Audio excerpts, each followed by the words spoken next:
I mean, when you talk about human and signal intelligence, I'm trying to make this more real. I understand it, but I can't explain it as well as you can, I don't think. What kind of intelligence could they be extracting from that airbase? I want to make it more real for the everyday listener. So first of all, it's off the departure end, so you get a real close look at the airplane and the underside of the airplane as they go over. So, and then with SIGINT, you're going to be able to collect information on transmission. Now, where you might be saying, hey, I'm not going to turn on something here on the base because I don't want to run it through tests, because this is going on. So it basically begins to force you as the operator to change how you do things in order to prevent revealing certain things. And we already do a lot of these things already for overhead intelligence collection. But having somebody right next door is a whole other effort. Like, for instance, when we would take the B-2 over to air shows, all of a sudden you've got an aircraft, like a helicopter, hovering right over in front of the V-2. No, what are they doing with that aircraft? Are you using radar to basically understand the characteristics of the airplane and how it uses that? It's hard to tell. But once you're within the fence line, there's all kinds of stuff that you can do that gives away secrets that we don't want to give away. And then with the human intelligence piece, I mean, basically what they could do is create an asset, whether that's sex exploitation, financial reasons, and then you have basically a plant. Well, I mean, guys go out to the bar and they start talking about what they're doing on base. Yep. Right? Yeah. And you basically just invited a whole host of people in that you don't know. We were like, oh, well, they're just workers. Well, workers in China are assets of the Chinese state by law. Right? So you're inviting people that are part of the intelligence apparatus because by virtue of the fact they're Chinese. And what the Chinese Communist Party will say, well, then you're being racist. No, you have to recognize that this is the way that they orient their society and the way that they use their citizens. They co-opt their citizens. Like you and me, citizens of the United States, no longer serving the government. Well, in China, we are. Everybody is.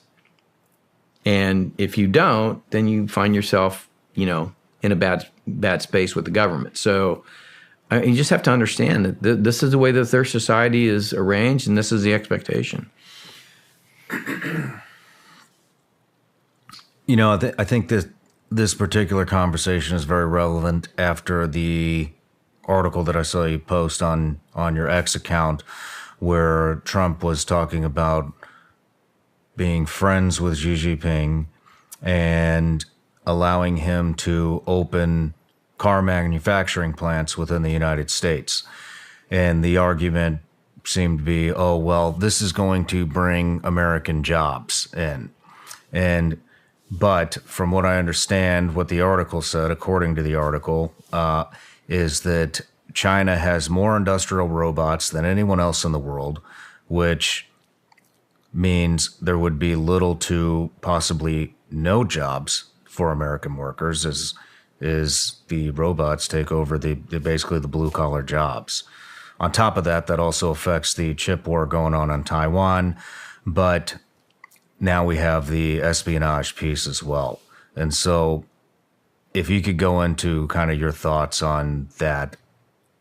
Yeah, you can look at the Belt and Road Initiative. Anytime that China builds a railroad, a bridge, a dam, any type of infrastructure, a factory, usually they bring in Chinese workers to do that work, almost always. So yeah, there may be some Americans getting jobs, but you're bringing in Chinese too. You are creating opportunities for them to collect espionage. More importantly, I think they are committed to providing for the Chinese people, right? Opportunities for the Chinese people, even when they're outside of their borders. And so anything that they're doing on the basis of for the Chinese people. So if you say, hey, I'm going to bring in a Chinese facility into my country, then you have to be of the mindset that the Chinese Communist Party wants it to benefit them. And so anything that you think you might gain out of it is going to end up being not what you think. It's not going to provide as many jobs as you think. It's not going to provide the benefits you think, but it will provide a benefit to them because they see these things in zero-sum terms, right? I will not do something that benefits you that doesn't also benefit me more. And that's the way you have to look at it. And I think it takes people, it's hard to recognize that you could orient a society this way until you take a step back and you understand that from the time you start kindergarten to the time you graduate university, you're taught a certain way of thinking. All your media, all your social media, every single thing is wrapped around love and to love and cherish the party. And so while you have opportunities to advance your own interests within that framework, it's within a framework where everything you do is for the party. And you know that. And so, I mean, that's what you're bringing in. When you bring in Chinese factories with Chinese people, they are there to harvest the benefits of America for China, period, end of story, and themselves.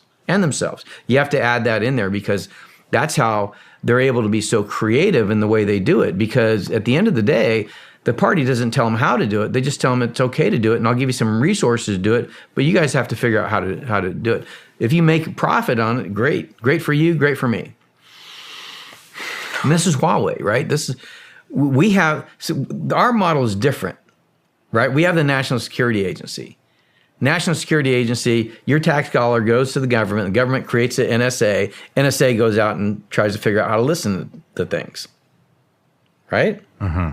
In China, it's like, okay, well, we'll build the infrastructure so that it's built into, this business model. So instead of it just being a tax on the American people, it's actually also a profit center, right? If I'm deploying all the infrastructure, now I'm not just spending money on a federal agency like the United States is. I'm actually making money while fulfilling the same mission. That's the beauty of the model, right? I can make money in carrying out what I'm trying to do in terms of my political interests rather than just having to spend money to do it. It's brilliant. It is. How else are they doing this? You name it. And I think unrestricted warfare does a good job of explaining it. Every single thing that we find to be common everyday things can be turned into weapons that support their interests. I mean, we just talked about, fentanyl. We've talked about, infrastructure, electronics, you name it. It's all done in the service of two things. One, individual interests, but that has to be aligned with national interest. And if you create the incentive system right? Like for instance, if you're given a tax break for doing X versus Y, you're going to do X.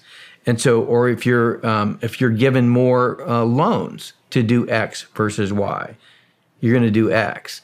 And so I can basically create incentives for you to get rich, but do it in ways that I can use the levers of the state to direct you in the ways that I want you to get rich. Like I don't care how you get rich until I see an interest in it, and then I'm going to align. So I just mentioned Jack Ma, Alibaba. Go out and build Alibaba, get rich. Okay, I see now that some of this is actually creating a problem. In the case of Jack Ma, it's like you're kind of drawing attention away from the party, right? You're this very successful tech entrepreneur that has a somewhat kind of Silicon Valley-ish feel. Okay, we need to pull attention back to the party. Okay, Jack Ma, you're out of favor, and we're gonna take over your company. This is the way that the party works. It's very capitalistic in a lot of sense, but it's capitalism tied to a single party state. And when you do it that way, it's just a completely separate way of doing business, of thinking about the world.